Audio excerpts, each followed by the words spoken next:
দেখো, টাইফয়েড রোগ দেখা যায় যে টাইফয়েড রোগ পড়া শুরুর আগে একটা কথা বলে রাখি। দেখো, টাইফয়েড রোগের আর অপর নাম হলো টাইফয়েড মেরি। তো টাইফয়েড রোগের অপর নাম টাইফয়েড মেরি হলো কেন?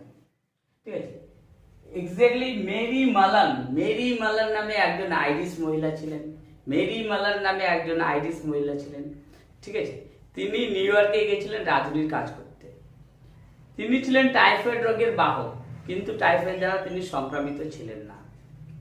এই মেরি মালানের দেহ থেকে নিউ ইয়র্কে প্রায় 1907 সালে 3000 লোক টাইফয়েড রোগে আক্রান্ত হন।